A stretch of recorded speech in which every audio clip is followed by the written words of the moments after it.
get started, I'm going to ask that you please like the video, comment below, and subscribe to the channel. I'm Manika J. Hodges, founder of KIP Tutoring Service.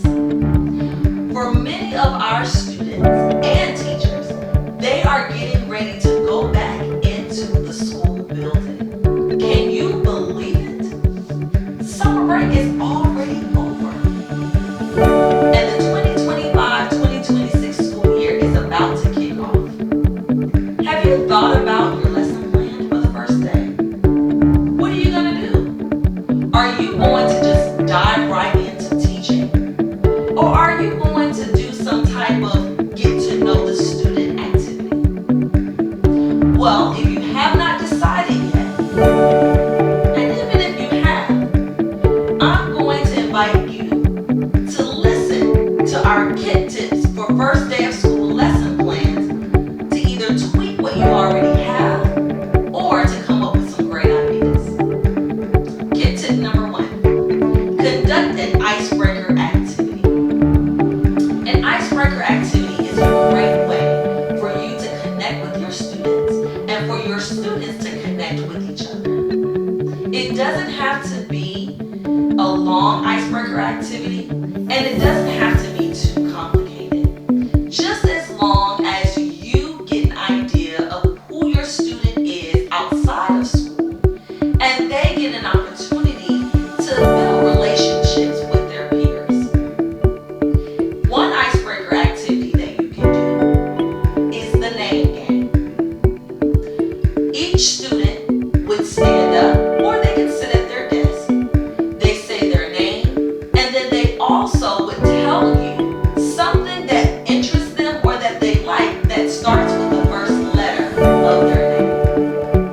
For example, I'm Manika, and I love macaroni.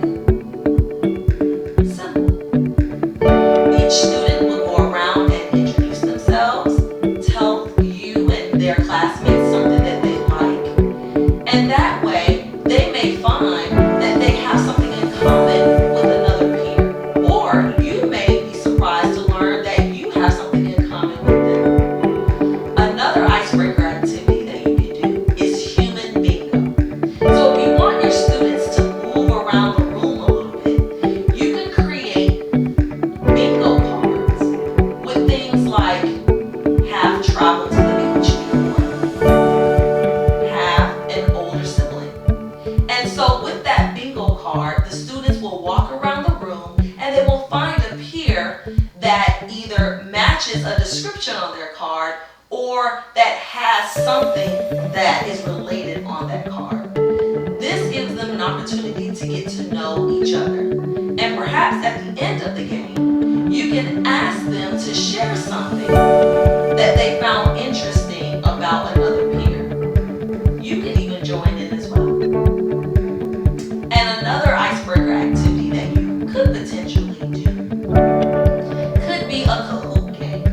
Now that's an electronic game for those of you that don't know, and you can preload questions in. And if your school offers devices that everyone can use, or if your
how to write, and I dare say they need to know how to spell regardless of what class that they're in. They need to be able to demonstrate their mastery or understanding of a concept, whether it be verbally or in a written format. And so I encourage you to give them something brief to do that incorporates writing. As a language arts teacher, what I would do was I would have my students read all of the posters, motivational posters I would have, and I would have